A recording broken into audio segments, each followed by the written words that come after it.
Welcome to this special episode, Date in a Blink, What Did They Think? We asked some of our daters to come back and share about their experience, and we're super excited to share what they told us. Who wanted to hop on a call and tell us what they thought? We have John from our very first episode with Joy, who came back for episode 14 with Michelle. We had Al from our 9th episode with Sabrina. There's Joe, who had the most dates. He was in episode 7 with Sarah, 12 with Mel, and was on our bonus episode number 17 with Laureen. To call out the elephant in the room, we recognize that all 3 of our highlighted participants are men. We had a few of our women daters interested in chatting, but sadly, we weren't able to connect with them in the end. We hope in future seasons we can bring back a more balanced set of our daters to chat with us. We were curious to understand why daters came on Date in a Blink. Obviously, we're biased and think it's a refreshing way to date, so we were really eager to hear what they had to say. Some of their responses were expected. We know people are tired of traditional dating apps and swiping. John shared a bit about what he thought about dating these days. I know that it's pretty hard to meet people outside of your work circle or previously established social circles, and I wanted to try something different because I know that all of the other types of kind of dating suggestions, whether it's, meet a friend of a friend or go on a completely blind date or use a dating app, I've tried those before and I have not found any success. So I figured, what would it hurt to try something different? Al also shared why he was excited about Blink. I was excited. And, Bumble and Tinder, I'm sure you guys know that doesn't really work on those apps. But I was super excited that folks were proactively excited about voice first dating, sans visuals.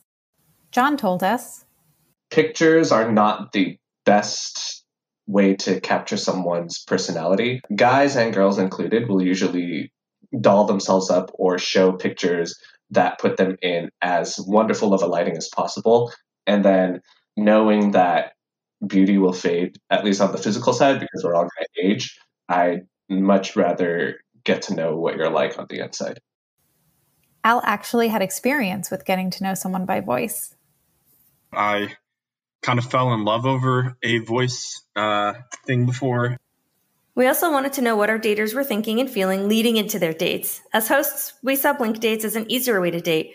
You don't have to get ready, don't have to choose an outfit or do your makeup. Less fuss, less stress. People really leaned into that. John shared his thoughts on the visualist experience. I liked the fact that I don't need to rely on my looks because I don't need to, deal with moisturizer or, acne cleanser. And I really liked the format of just listening. I think people don't listen enough. But some of them, including Joe, still got first date jitters, which is actually kind of sweet.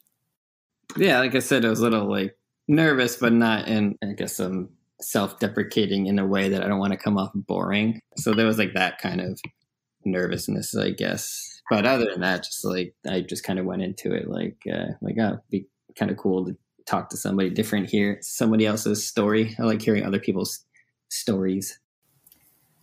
We asked our daters how they would compare the process of connecting with someone for Date in a Blink relative to connecting with someone on a traditional dating app. In our early, non-statistically significant research, relatively few people liked rating others based on photos. Yet, that's the norm for online dating. It seems crazy to say, but we're really shifting the paradigm by having people go on actual dates. And luckily, daters really loved it. One thing that came up a lot was that on other dating apps, they don't really have a great rap. Here's Joe's take on it.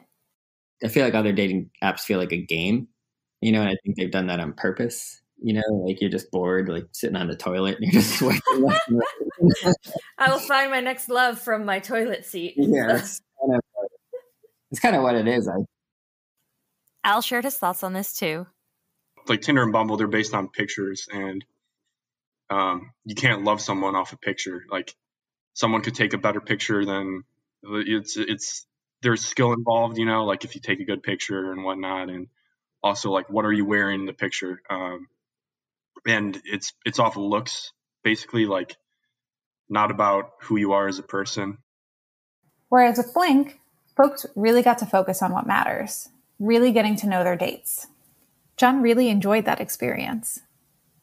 By having a format where you're just listening to voice, I think that kind of helps take off the pressure a bit. You're not thinking about whether your, hair curls are in the right place or if you ironed your shirt. So I think the format of using audio only helps to focus on the things that people ultimately care about while doing away with the, for lack of better terms, fluff. Al also told us how he thought about what matters in a relationship. Relationships, I'd say it's 20% about attraction to each other, and then the other 80%, or maybe less than 20%, the other 80% would definitely be about like how well you get together. Blink dates are a bit of a counterintuitive way to date more efficiently. Swiping has a low rate of success, and initial attraction is a poor indicator of future success. It was encouraging to hear our daters describe how they felt this saved them time in the long run. Traditional apps let you swipe kind of like you're on TikTok or social media, which can be really mindless. Hours can go by without any results, and that's no fun for anyone. John noticed the efficiency of it. Having the date in a blink format makes it a lot faster to figure out whether or not you gel.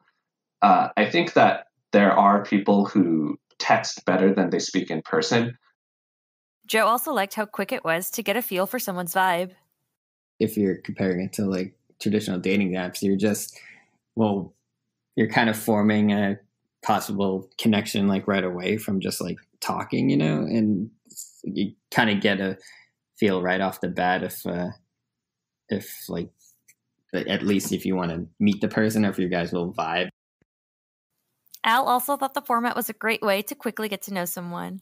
It's a good time to get to know somebody. In 10 minutes, you could see like if your personalities match in that time period. You'll save a lot of time if you do it because you're not like messaging and finding someone, and you'll find out like the truth about someone. You can tell a lot from a person's voice.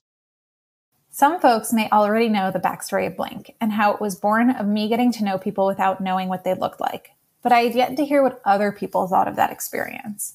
It was so validating to hear people talk about what it was like getting to know someone without knowing what they looked like. It really let them focus on the conversation. One thing is it's a lot more natural than people realize. Joe told us.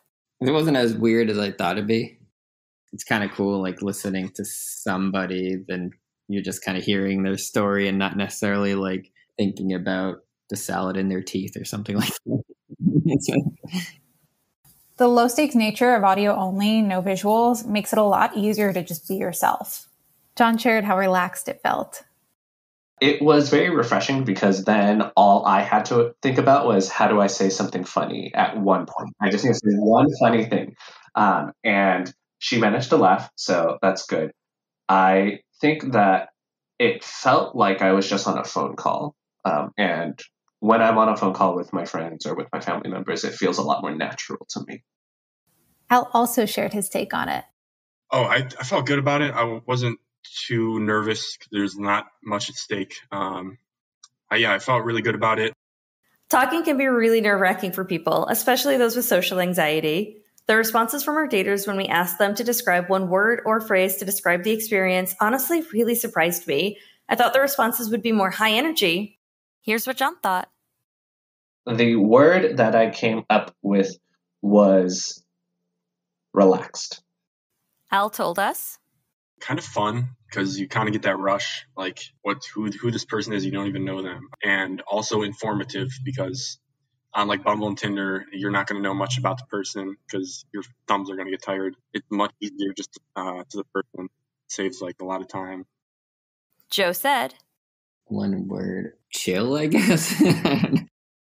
Were you surprised to hear the daters describe these experiences as relaxed, chill, and informative? I know I was. I don't know why, but I was expecting nerve-wracking, anxiety-inducing, or some other variation that I hear a lot of people use to describe modern dating, which can really be a mixed bag. Our daters tended to agree. Blink dates are a great way to get to know people in a low-stakes but meaningful way. It's great for people looking for relationships. Al agreed. I would definitely recommend it to my friends if they're trying to like meet someone who if they want a relationship, I would recommend it. And it's fun to do. It's also a low pressure way to date. Joe said. Yeah, Yeah, I totally would. I think it's like, it sounds different. It's kind of cool. It's like low pressure. The bottom line is that there really is nothing to lose, so you should just try it. As John said, you shouldn't knock it until you've tried it. And then my one advice, let yourself not sound cool. Joe agrees. Yeah, do it. It's fun. It's it's not weird, not really awkward. If you haven't heard about Anchor, it's the easiest way to make a podcast.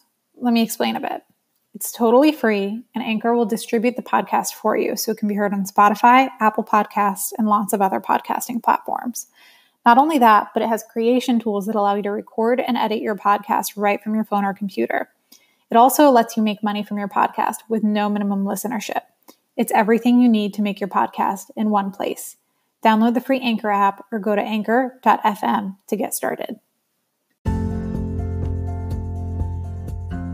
So when we first started the podcast, it was an experiment. We didn't know if we would continue it. We didn't know how many episodes we would do, but both Laura and I really fell in love with it. It's been so much fun to listen to people's dates and learn from them, to be honest.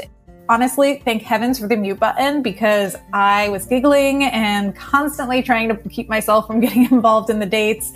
Like I said, we fell in love with it, and we're super excited to announce that there will be a season 2. But before we get to that, there is a little bit left in season 1.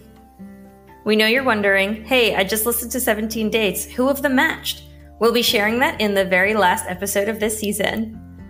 Thank you so much for joining us for season 1 this far, and we'll look forward to chatting with you soon. I also want to take a second to thank everyone who was involved in the podcast, which includes obviously my co-host Laura, her partner Gustavo, who did a lot of our audio editing, and all of our daters. Thank you so much for making Date in a Blink what it was. This wouldn't have happened without you.